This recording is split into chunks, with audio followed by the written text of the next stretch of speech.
Hello everyone, मैं नीलम तिवारी आप सभी का मैग्नेट ब्रेन्स में बहुत बहुत स्वागत करती हूँ। मैग्नेट ब्रेन्स एक ऐसा चैनल है जहाँ पर आपको किंडरगार्टन से लेकर 12th क्लास तक के सारे वीडियोस बिल्कुल फ्री अवेलेबल करवाए जाते हैं। जैसा कि आज कक्षा 7वीं संस्कृत में हम पढ़ने वाले हैं चित्र आधारित प्रश्न का एक वीडियो हम बना चुके हैं, जिसमें कि आपका जो पाठ है उसके 1 से लेकर 5 तक के चित्र आधारित चित्र दिए हुए थे, उससे आधारित प्रश्न थे, उनको हमने करवा दिया था। और ये दूसरा वीडियो है जिसमें हम 6 से लेकर 10 तक के 5 चित्रों से आधारित जो प्रश्न उत्तर हैं उनको आपको उत्तर देना सिखाएंगे इस वीडियो में। ठीक है, तो हमारा देखिए ये जो चित्र है, चित्र आधारित प्रश्न जो पाठ है वो क्या सिखा रहा है हमें कि चित्र से आधारित प्रश्न कीजिए और उसके उत्तर दीजिए। उत्तर देना जब आप सीख जाएंगे तो फिर जब आपके सामने चित्र वर्णन आता है तो आप स्वयं से वाक्य बना सकते हैं। कि यहाँ पे देखिए जो हमारा पहला वीडियो है उसमें हमने कई चीज़ें आपको बताई हैं कि जैसे कर्ता के साथ में क्रिया कैसे लगानी है ना। उत्तर जब हम देते हैं तो हमें क्या ध्यान करने की ज़रूरत होती है कि विभक्तियाँ देखते हैं, हम वचन देखते हैं, वचन विभक्ति देखते हैं, उसके अनुसार हम अपने उत्तर लिखते हैं। ठीक है ना, तो वही क्रम यहाँ पे चलना है। हमें प्रश्न देखना है और प्रश्न के साथ में पहले इन्होंने देख लिया 2 मिकी माउस बने हैं, ये क्या है, कार्टून कैरेक्टर्स है ना, ये दोनों है ना। अच्छा ठीक है, अब ये हास्य अभिनेता है, एक तरह से 2 हैं, ये भी हमें पता चल रहा है कि ये 2 हैं हमारे पास में। इनसे जुड़े हुए प्रश्न क्या है, ये पहला कह रहा है कि एतौ कौ स्तः, ये दोनों, एतौ का अर्थ क्या हुआ, ये दोनों। एतत् जो शब्द होता है, एतत् का अर्थ होता है यह, एतत् का अर्थ क्या होता है यह, और इसके जब हमारे क्या बनते हैं, शब्द रूप बनते हैं, तो प्रथमा विभक्ति में बनता है एषः, एतौ और एते। कहाँ बनता है, पुल्लिंगवाची शब्द में।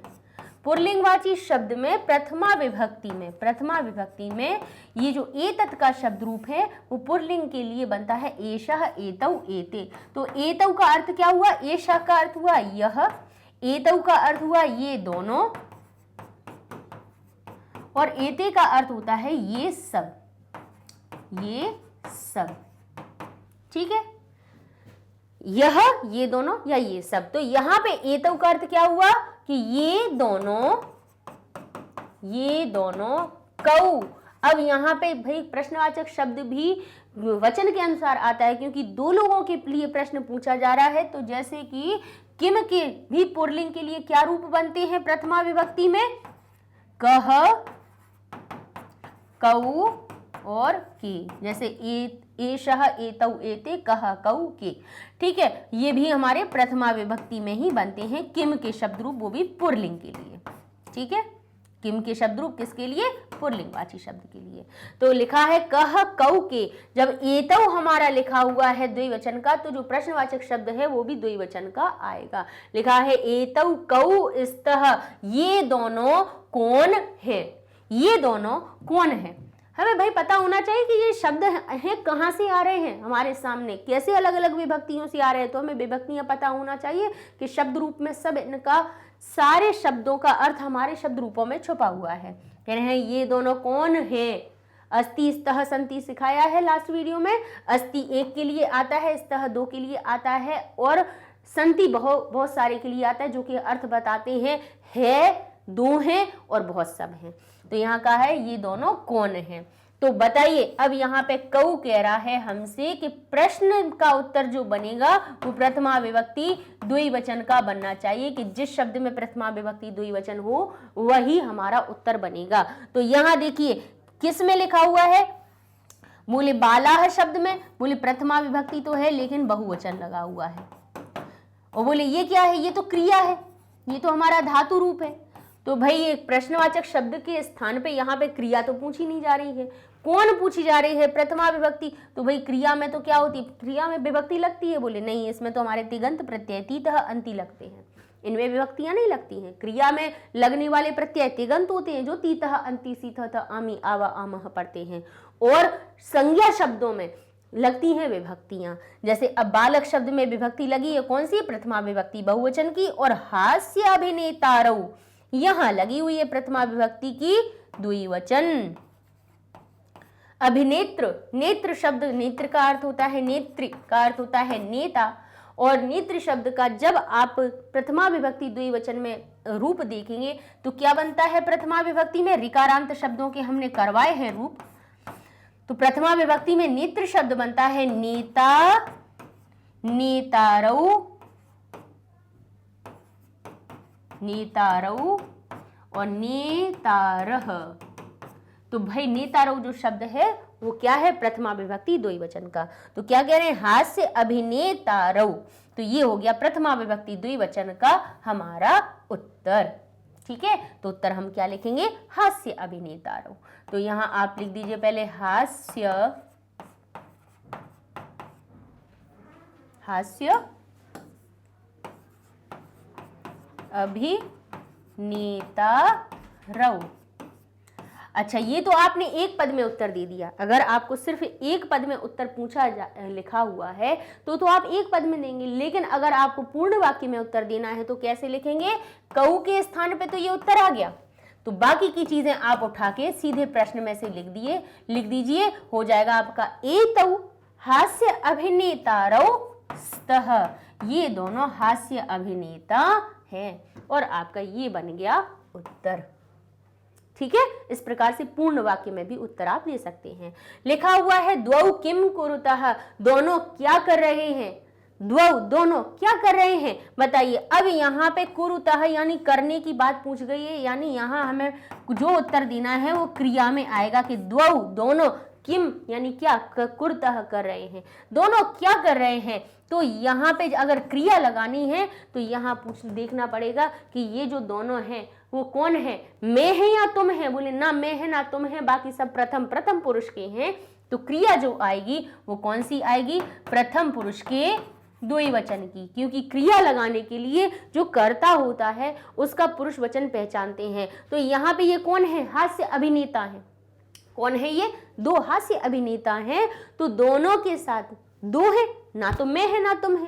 तो ये क्या कर रहे हैं, ये दोनों हंस रहे हैं। तो हंसने की जो क्रिया है जो हंस से बनती है उसमें हम क्या लगाएंगे, उसमें हम तिगंत प्रत्यय लगाएंगे। तिगंत यानी लट लकार की क्रियाएं लगाएंगे। कौन सी क्रिया लगाएंगे, बोले तीतः अंति सीथ थ आमी आवाह आमा हमने सीखी हुई हैं। तो प्रथम पुरुष में कौन सी क्रियाएं लगाई जाती हैं, प्रथम पुरुष में लगाई जाती है ती, तह और अंति।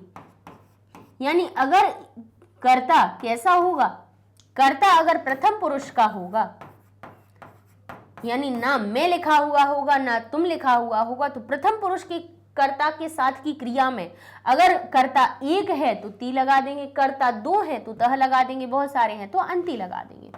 मध्यम पुरुष के कर्ता के लिए मध्यम पुरुष में कौन आता है, पुरुष कैसे पहचानते हैं, बोले मैं उत्तम तुम मध्यम बाकी सब प्रथम।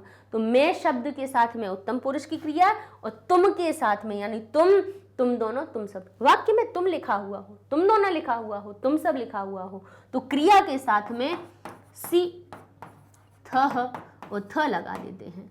उत्तम पुरुष के साथ में क्रियाएं कौन सी होती हैं, आमी यानी मैं पढ़ता हूं तो अहम पठामी, हम दोनों पढ़ते हैं तो आवाम पठावह, और हम सब पढ़ते हैं तो वयम पठामह, लगा देंगे क्रियाएं। ठीक है, तो उत्तम पुरुष की क्रियाओं में हम लगा देंगे आमी आवह आमह। समझ गए आप। तो यहाँ पे देखिए ये जो अब भाई जो क्रिया है, अब यहाँ पे देख के आपको क्या पता चल रहा है कि ये दोनों क्या कर रहे हैं, दोनों हंस रहे हैं, दोनों हंस रहे हैं। तो यहाँ पे हंसने की जो क्रिया आएगी वो कौन सी आएगी, क्योंकि हंसने का काम कौन कर रहे हैं, ये दोनों अभिनेता कर रहे हैं, ये दोनों कर रहे हैं। ये दोनों, इन दोनों के ये जो हास्य अभिनेता शब्द लिखा हुआ है इसमें कहीं आपको अहम आवाम वयम लिखा हुआ दिख रहा है, त्वम युवाम यूयम दिखाई दे रहा है, नहीं दिखाई दे रहा है ना। तो मध्यम और उत्तम पुरुष की क्रियाएं नहीं आएंगी, कौन सी आएगी, प्रथम पुरुष की आएगी। अब हमने जब पुरुष पहचान लिया तो अब हमने कहा वचन कितने हैं, एक है या दो हैं, बोले दो हैं, तो तीन लगा के हम लगाएंगे तह। तो ये हो जाएगा हमारा हसतः। क्या बन जाएगा, हसतः। द्वौ किम कुरुतः, आप कहेंगे हसतः, हंस रहे हैं। तो देखिए दिया हुआ है यहाँ पे, नहीं भी दिया होता तब भी हम लिख लेते इसमें। कैसे पहचान के, हम कर्ता का पुरुष वचन पहचान के हम स्वयं से भी उत्तर लिख सकते हैं कि द्वौ यानी दोनों। अकेला एक पद में देना है तो हस्तः लिख दीजिए और आपका उत्तर बन गया। लेकिन अगर आपको वाक्य में देना है तो द्वौ ऊपर से उठा लीजिए कि दोनों हंस रहे हैं, कर्ता को ऊपर से ले आइए, आ जाइए नीचे, तो ये उत्तर बन जाएगा हमारा द्वौ हंसतः, यानी दोनों हंस रहे हैं।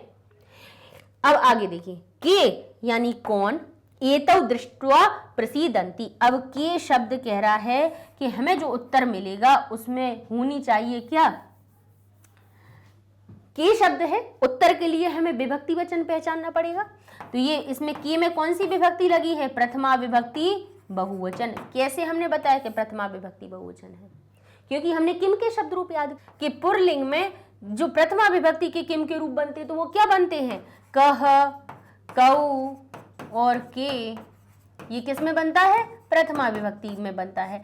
तो ये वो जो भाई जो के लगा हुआ है वो कहाँ से आया है, प्रथमा विभक्ति बहुवचन का आया है किम का शब्द रूप, जो क्या कह रहा है के जो उत्तर आएगा उसमें प्रथमा विभक्ति बहुवचन लगा दीजिएगा। तो देखिए यहाँ पे प्रथमा विभक्ति बहुवचन का क्या अर्थ लिखा हुआ है, कौन सा शब्द लिखा है, ये लिखा है बालाह, बाल शब्द, बालह, बालऊ, बालाह यानी बच्चे, के यानी कौन, एतौ इन दोनों को दृष्टवा देख कर, प्रसीदंती कौन इन दोनों को देखकर खुश होते हैं, तो उत्तर आएगा हमारा बालाह। बाल शब्द में यानी बच्चों के शब्द में प्रथमा विभक्ति बहुवचन लगा दी जाएगी और आपका उत्तर सही बन जाएगा। क्या लिखेंगे, बालाह एतौ दृष्ट्वा प्रसीदन्ति। आप लिखिए एतौ, आगे लिखिए दृष्ट्वा प्रसीदन्ति।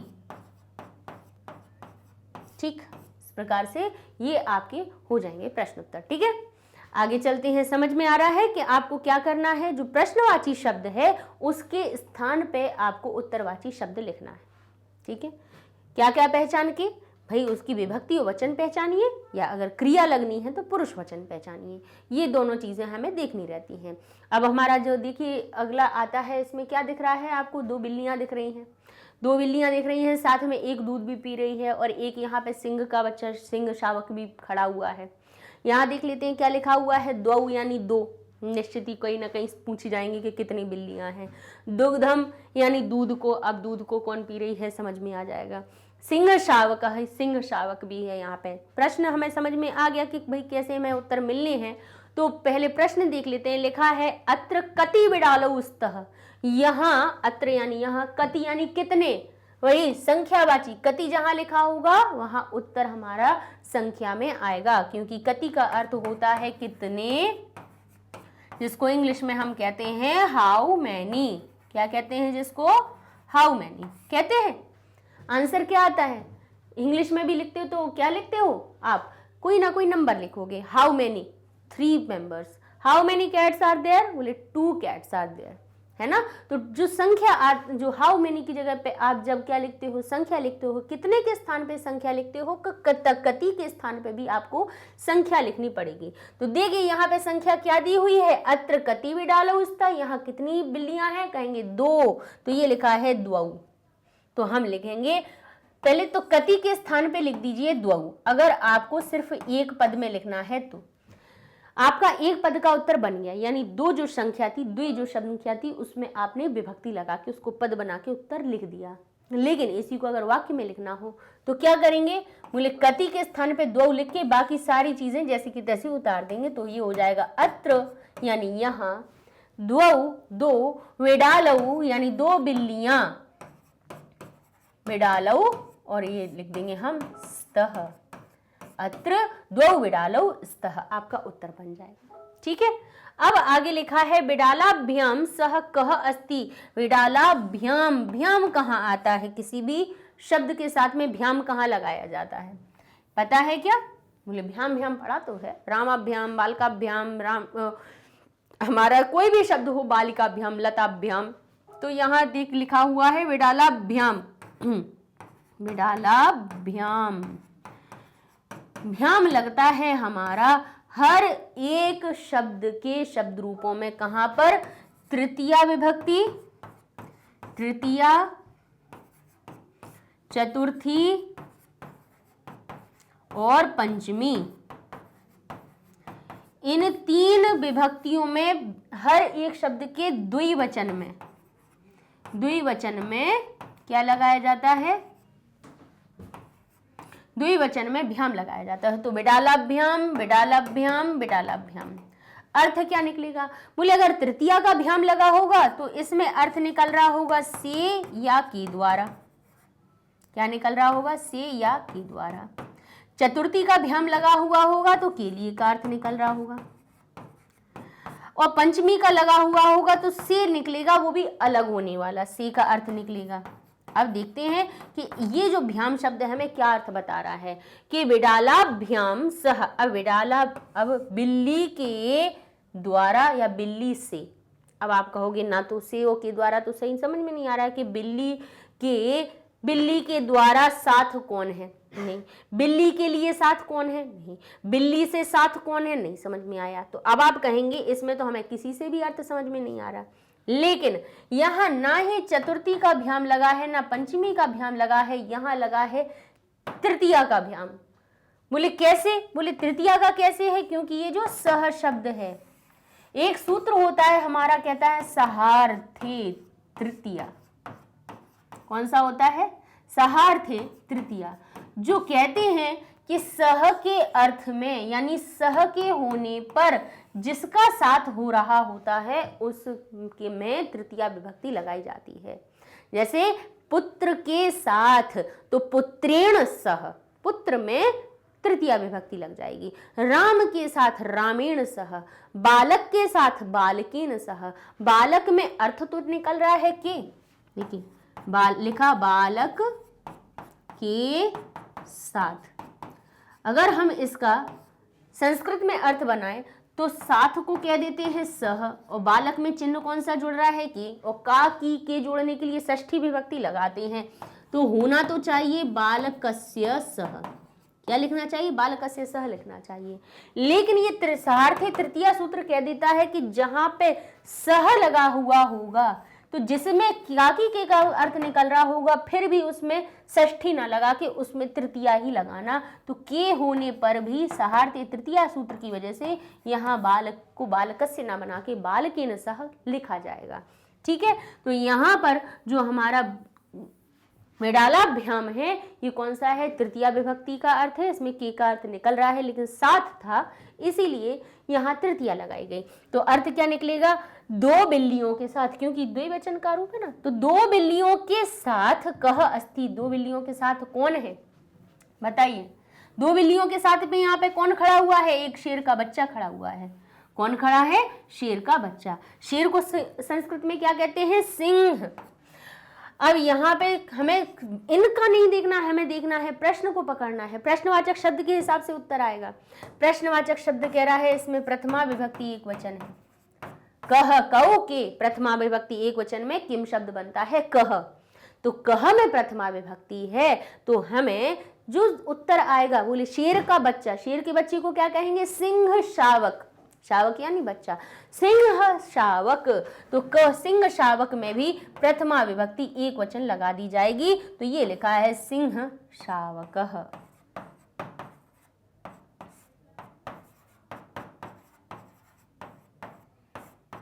पूर्ण, ये तो एक वाक्य में हो गया, एक पद में उत्तर हो गया। ठीक है, प्रश्नवाचक पद के स्थान पे आपने उत्तरवाची पद लिख दिया, आपका एक पदिन उत्तर बन गया। लेकिन अगर इसी को वाक्य में लिखना हो तो क्या कहेंगे? तब आप इसको पूरा लिखकर फिर लिखेंगे सिंह शावकः और फिर लिख देंगे अस्ति। तो कैसे उत्तर बनाएंगे बता देते हैं।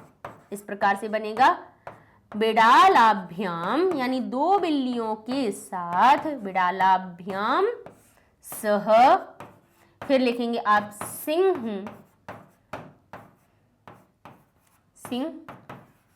शावकः अस्ति। ठीक है, तो ये आपका बन जाएगा उत्तर। ठीक है, एक पद में लिखना हो तो सिंह शावक लिख दीजिए, आपका उत्तर बन गया। कह के स्थान पे जो प्रश्नवाचक शब्द की विभक्ति होगी वही विभक्ति उत्तरवाची शब्द में लिखेगी और वो सही उत्तर अब आपका बन जाएगा। आगे लिखा है विडालः किम पिबति। अब किम में भी कौन सी है? बोले इसमें भी प्रथमा विभक्ति एक वचन की विभक्ति लगी है। लेकिन किम कैसा है? बोले किम जो होता है, किम के शब्द रूप नपुंसक लिंग में किम रहता है। नहीं तो पुरलिंग के लिए तो कह बन जाता है, स्त्रीलिंग के लिए तो का बन जाता है। बोले लेकिन यहाँ जो किम है वो कैसा है, नपुंसक लिंग वाला है। तो अर्थात यहाँ पे कोई ना कोई जो शब्द आएगा वो नपुंसक लिंग वाला ही आएगा। विडालः किम पिबति, तो बिल्ली क्या पी रही है, बिल्ली दूध पी रही है, तो दूध को कहते हैं हम दुग्ध। क्या कहते हैं, दुग्ध। और दुग्ध यानी दूध, दूध कैसा हो गया, फल जैसा हो गया, नपुंसक लिंग हो गया, उसमें प्रथमा विभक्ति एकवचन लगाई जाएगी, क्या बनेगा, तो फल बनता है फलम, तो दुग्ध भी बन जाएगा दुग्धम। हम आपको इसलिए ये चीजें सिखा रहे हैं कि किस प्रकार से विभक्ति लगा के उत्तर बनाइए, कि आपके पास भले ही ये मंजूषा ना हो तब भी आप प्रश्न को देखकर उत्तर आप कैसे लिखेंगे वो हम आपको सिखा रहे हैं। विडालः किम पिबति, विडाल क्या पी रही है, बिल्ली क्या पी रही है, तो आप कहेंगे विडालः। अगर एक पद में लिखना है तो सीधा दुग्धम लिखिए, आपका उत्तर बन गया। लेकिन अगर आपको पूरे वाक्य में लिखना है तो आप लिखेंगे बिडालः दुग्धम पिबति, और ये आपका बन गया उत्तर। ठीक है, एक पद में देना है तो सिर्फ आप क्या लिखेंगे, दुग्धम लिख देंगे, और पूर्ण वाक्य में लिखना है तो किम के स्थान पे दुग्धम, बाकी की सारी चीजें जैसी की तैसी कॉपी। और आपका ये इस प्रकार से चित्र आधारित प्रश्न 7वां वाला होता है पूरा। चलिए 8वां वाला देख लेते हैं कि अब ये दिखाई दे रहा है हमें खाने में हमारे पास विभिन्न प्रकार की सारी चीजें लिखी हुई हैं, दाल रोटी पापड़ वगैरह सब चीजें हैं हमारे पास। तो अब यहाँ पर इस चित्र से जुड़े हुए प्रश्न होंगे, उनके उत्तर देने पड़ेंगे। तो मंजूषा कह रही है आम यानी हाँ, निरोगाय निरोग रहने के लिए, निरोग यानी बिना रोग के, और आय लगा दिया के लिए का अर्थ आ जाएगा, यानी निरोग रहने के लिए। रोटी का यानी रोटियां रखी हैं इसमें। ठीक है, अब ये हमें शब्द मिल गए हैं, अब इनके हिसाब से हम अपना उत्तर बनाएंगे। किम एतत् पौष्टिक, किम यानी क्या, एतत् यानी यह, पौष्टिक भोजनम अस्ति, क्या ये पौष्टिक भोजन है, बोले बिल्कुल है, यही तो कंप्लीट फूड होता है। कहते हैं ना कंप्लीट फूड खाना चाहिए, मतलब सारी चीजें जिसमें सारे न्यूट्रिशन हो, सारे पौष्टिक तत्व हो, वो भोजन हमारा पौष्टिक भोजन कहलाता है, जिसमें दाल भी हो, चावल भी हो, सब्जी भी हो, रोटियां भी हो, सब हो। ठीक है, तो भाई कह दिया कि किम एतत् पौष्टिक भोजनम अस्ति, क्या ये पौष्टिक भोजन है, तो हाँ और नहीं में उत्तर देना है आपको। तो आप लिख सकते हैं आम का अर्थ होता है हाँ, और नहीं बनता है न से। तो यहाँ पे क्या उत्तर आएगा, कहेंगे आम, लिख दीजिए आम उत्तर लिख दिया। किसके स्थान पे, किम के स्थान पे। और अगर भाई एक पद में तो आम लिख गया, हो गया उत्तर। लेकिन अगर इसी को वाक्य में लिखना हो तो आप क्या लिखेंगे, आप लिखेंगे आम एतत् हाँ, एतत् थोड़ा इसमें कॉमा जरूर लगाएंगे, आम यानी हाँ, एतत् यह पौष्टिक भोजनम अस्ति, भोजनम अस्ति। इस प्रकार से वाक्य बना देंगे। ठीक है, वाक्य भी बनाना साथ साथ में सीखते जाइए आप। आगे लिखा है पौष्टिक भोजनम किमर्थम अनिवार्यम, पौष्टिक भोजन किस लिए, किमर्थम। देखिए ध्यान कीजिए, जहां पे ये अर्थम शब्द, अर्थम किसी में लिखा हुआ हो, स्नानार्थम, तो के लिए का अर्थ जोड़ देना, स्नान करने के लिए, पठनार्थम पढ़ने के लिए, किमर्थम किस लिए। तो किस लिए का अर्थ आ रहा है, तो लिए कहाँ बनता है, किस विभक्ति में बनता है, कर्ता ने कर्म को करण से संप्रदान के लिए का अर्थ आता है संप्रदान में, संप्रदान चतुर्थी, यानी जो उत्तर आएगा उसमें हमें चतुर्थी विभक्ति लगानी पड़ेगी। कह रहे पौष्टिक भोजन किस लिए अनिवार्य होता है, कहेंगे निरोग रहने के लिए। तो यहाँ पे चतुर्थी विभक्ति युक्त कौन सा शब्द दिख रहा है, बोले ये दिखा है निरोगाय, चतुर्थी विभक्ति युक्त। तो यहां लिख देंगे आप किमर्थम के स्थान पे निरोगाय। ठीक है, किमर्थम के स्थान पे ये हो गया, ये उत्तर बन गया, एक पद का बन गया। अब इसी को वाक्य में बनाना है तो कैसे लिखेंगे, हम ऊपर से लिख देंगे ये सब,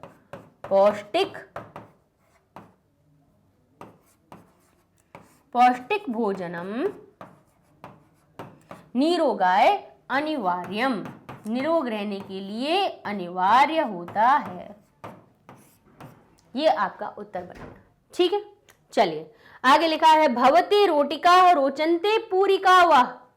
आप बताइए आपको रोटियां अच्छी लगती हैं या पूरी, या पूड़ियाँ अच्छी लगती हैं? तो भाई अगर रोटी अच्छी लगती है तो लिख दीजिए रोटी का। अब यहाँ उत्तर तो कह रहा है कि रोटियाँ अच्छी लगती हैं, जबकि बच्चों को तो पूड़ी अच्छी लगती है। भाई कुछ बच्चों को रोटियाँ भी अच्छी लगती हैं, हम नहीं कहेंगे, हमारी बेटी को लगती हैं, इसीलिए हमने ये कहा कि उसको दिन रात पूड़ी दे दो। छोटी सी है पर उसको दिन रात पूड़ी दे दो तो पूड़ी खाती रहेगी, बाकी कुछ नहीं खाएगी, सब्जी भी नहीं चाहिए, सिंपल पूड़ी। ठीक है, तो भवते रोटिका रोचनते पूरी का वा, तो आप कहेंगे अहम, मुझको, मह्यम। अब लेकिन देखिए यहाँ पे अगर आपको लिखना है कि मुझको रोटी अच्छी लगती है, तो मुझको के शब्द के लिए आपको चतुर्थी विभक्ति का लेना पड़ेगा, क्योंकि रुच्यर्थे चतुर्थी कहता है कि जिसको पसंद होती है उस व्यक्ति में चतुर्थी विभक्ति लगाई जाती है, कि मुझको रोटी पसंद है, मुझको पूरी पसंद है। तो यहाँ पे अगर आपको पूरा वाक्य लिखना है तो उनने पूछा है कि आपको, तो ये नहीं कहोगे कि आपको रोटी पसंद है, उत्तर में ये कहोगे, नहीं कहोगे ना। आपसे अगर किसी ने प्रश्न पूछा कि आपको रोटी पसंद है या पूरी, तो आप क्या कहोगे, मुझे रोटी पसंद है, मुझे पूरी पसंद है। तो जो मुझे शब्द है उसको संस्कृत में क्या कहते हैं, जो अस्मद शब्द है उसी का जो चतुर्थी विभक्ति का रूप होता है मह्यम, जिसका अर्थ निकलता है मुझे। तो यहाँ हम लिख देंगे मह्यम, क्योंकि उत्तर में आप ये तो नहीं कहोगे ना कि आपको रोटी पसंद है, आपको क्या पसंद है, तो आप उत्तर में ये कहोगे कि आपको रोटी पसंद है, आप कहोगे मुझे रोटी पसंद है, तो मुझे को कहेंगे मह्यम रोटिकाः रोचन्ते।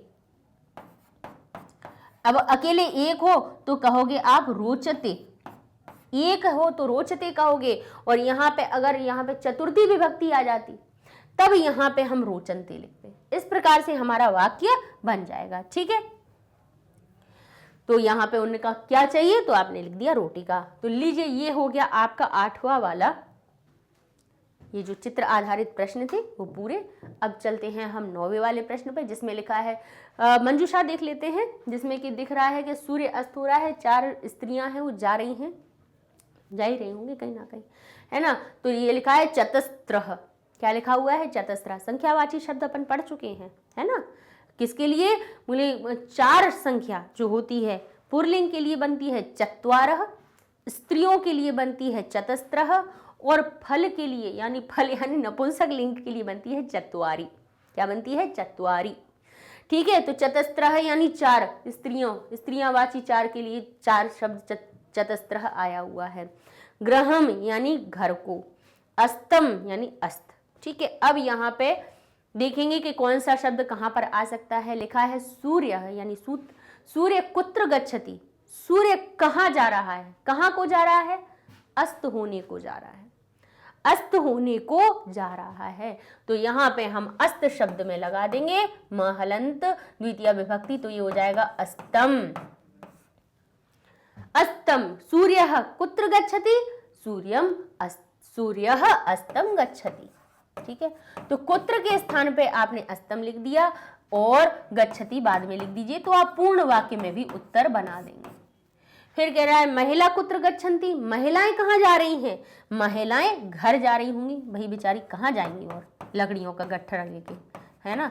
तो महिला कुत्र गच्छन्ति, आप कहेंगे महिलाः गृहं गच्छन्ति।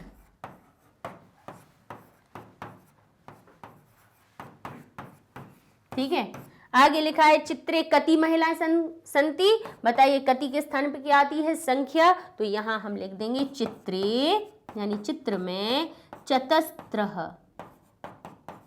चतस्त्रः महिलाः संति। अगर आपके पास भाई एक पद में आना है तो सिर्फ आप इनको लिखिए, सूर्य अस्तम, महिला ग्रहम और चतस्त्रः, केवल इन शब्दों को लिख दीजिए। लेकिन अगर वाक्य हम आपको बनाना सिखाएंगे कि भाई प्रश्नोत्तर वाक्यों में भी आते हैं, तो हमें वाक्य भी बनाना आना चाहिए, है ना। ठीक है, कोई कठिन बात है, पद में ही दे रहे हो, बाकी की सारी चीज़ें तो ऊपर से उठा के लिख रहे हैं। बस इस तरह से लीजिए, ये हो गया आपका। अब और हमारा एक और आ जाता है चित्र 10वें नंबर का, जिसमें कि ये 3 बच्चे बैठे हैं। समझ में आ रहा है कि कहाँ बैठे हैं, लाइब्रेरी में। लाइब्रेरी को कहते हैं पुस्तकालय, पुस्तक का आलय, पुस्तकालय। तो ये सब पढ़ रहे हैं। अब इनके अनुसार जो चित्र है, चित्र को देखकर हम इसके प्रश्नों के उत्तर देंगे। मंजूषा में कह रहे हैं पुस्तके, पुस्तकम पुस्तके यानी 2 पुस्तकें, पुस्तकानि बहुत सारी पुस्तकें, पुस्तकालस्य यानी पुस्तकालय, काकी के का अर्थ निकल रहा है। ठीक है, यहाँ पुस्तकें द्विवचन वाली हैं, यहाँ पुस्तकें बहुवचन वाली हैं। किसमें? प्रथमा और द्वितीय विभक्ति में। ध्यान कीजिए, प्रथमा और द्वितीय विभक्ति में जो फल के रूप होते हैं, फल यानी नपुंसक लिंग कोई भी अकारांत शब्द होगा उसके रूप क्या बनते हैं? फलम फले फलानी, फलम फले फलानी। तो फले जैसा पुस्तकें बना है, यानी ये क्या बता रहा है? हमारा प्रथमा या द्वितीय विभक्ति का द्विवचन बता रहा है। तो सप्तमी भी हो सकता है। सप्तमी इसलिए क्योंकि एक ही मात्रा सप्तमी में भी आती है, तो इस तरह से ये द्विवचन का भी हो सकता है और सप्तमी का एक वचन का भी हो सकता है। अब देखेंगे कि हमारे पास कौन सी विभक्ति आती है और क्या कहती है। ठीक है, अब लिखा है एतद यानी यह, कस्य यानी किसका, चित्रम अस्ति, यह किसका चित्र है। अब कस्य ने हमसे कहा कि जो भी उत्तर लिखना ऐसे मत लिखना, पद में लिखना है तो विभक्ति लगा के लिखना। तो कस्य कह रहा है कि इस शब्द में जो भी उत्तर आ रहा हो उसमें षष्ठी विभक्ति एक वचन लगाना। आप कहेंगे यह चित्र पुस्तकालय का है, तो पुस्तकालय शब्द में षष्ठी विभक्ति एक वचन लगाएंगे तो पुस्तकालय कैसा शब्द है? पुस्तकालय अकारांत शब्द है। फल जैसे रूप बन सकते हैं, राम जैसे रूप बन सकते हैं, बिल्कुल बन सकते हैं, क्योंकि पुल्लिंग और नपुंसक लिंग के तृतीया से सप्तमी तक एक ही जैसे रूप होते हैं। तो पुस्तकालय शब्द बन जाएगा पुस्तकालयस्य, षष्ठी विभक्ति एक वचन लगे। जैसे बालक बनता है बालकस्य, राम बनता है रामस्य। तो कस्य के स्थान पे लगा दिया हमने पुस्तकालस्य। पूर्ण वाक्य में इसी का उत्तर लिखना है तो आप लिखेंगे एतद यानी यह पुस्तकालस्य चित्रम अस्ति। ये पूर्ण वाक्य में भी हम आपको उत्तर बनाना सिखाते जा रहे हैं। ठीक है, समझ में आ गया? कस्य के स्थान पे आपने पुस्तकालय से लिखा और बाकी का सब प्रश्न में से आपने उतार दिया, आपका उत्तर बन जाएगा। चलिए अब दूसरे वाले अपने प्रश्न पर पूछते हैं। ये क्या लिखा हुआ है? छात्राणाम हस्ते कानि संति, छात्रों के हाथों में क्या है? अब कानि जो शब्द है वो कैसा है? प्रथमा विभक्ति बहुवचन का, क्योंकि भाई जो हमने किम के शब्द, हम बार बार क्या कह रहे हैं, प्रश्न के शब्द देखने हैं तो आपको किम के शब्द रूपों को ढूंढना पड़ेगा। कानी कह रहा है कि ये जो है इसमें विभक्ति कौन सी लगी हुई है? प्रथमा विभक्ति का बहुवचन। क्या लगा हुआ है? प्रथमा विभक्ति का बहुवचन। तो उत्तर जो आएगा उसमें प्रथमा विभक्ति बहुवचन लगाना पड़ेगा। अब कह रहे हैं छात्राणाम हस्ते, छात्रों के हाथ में, छात्राणाम काकी के का अर्थ निकला षष्ठी विभक्ति, हस्त में सप्तमी भी लगी हुई है सो मैं का अर्थ निकला। छात्रों के हाथ में क्या है? तो कहेंगे पुस्तकें हैं, तो पुस्तक शब्द में भी प्रथमा विभक्ति बहुवचन लगाएंगे तो ये हो जाएगा पुस्तकानि। तो हम यहां लिख देंगे पुस्तकानि। ठीक है, अच्छा पूरा उत्तर कैसे बनाएंगे आप? यही वहीं से, वही छात्राणाम ऊपर से उठा लीजिए, छात्राणाम हस्ते पुस्तकानि सन्ति, ये आपका उत्तर बन गया। ठीक है, आगे लिखा हुआ है छात्राः कस्मिन् पश्यन्ति, छात्र जो हैं किसमें देख रहे हैं। अब ध्यान कीजिए, हमने यहाँ पे आपको बताया था कि या तो ये प्रथमा या द्वितीय विभक्ति का द्विवचन होगा या फिर सप्तमी का एक वचन होगा।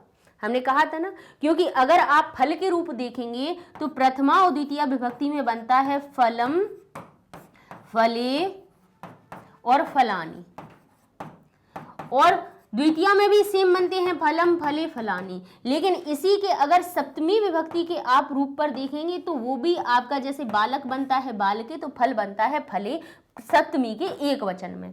तो यहाँ कस्मिन जो शब्द है वो आता है, जो हमारे किम के शब्द रूप होते हैं उनमें सप्तमी विभक्ति के एक वचन में आता है नपुंसक लिंग वालों में। तो यहाँ पे जब कस्मिन में सप्तमी विभक्ति एक वचन है तो पुस्तक भी हमारी कौन सी आएगी? पुस्तकें सप्तमी विभक्ति एक वचन वाली।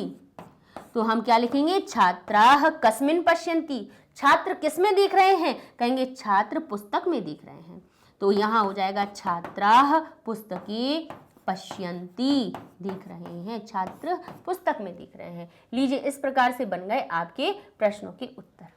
ठीक है, क्या किया इसमें हमने? सिर्फ विभक्ति पहचानी, जो प्रश्नवाचक शब्द था उसकी विभक्ति पहचानी है। प्रश्नवाचक शब्द षष्ठी विभक्ति एकवचन का था तो उत्तर षष्ठी विभक्ति एकवचन वाला लगाया।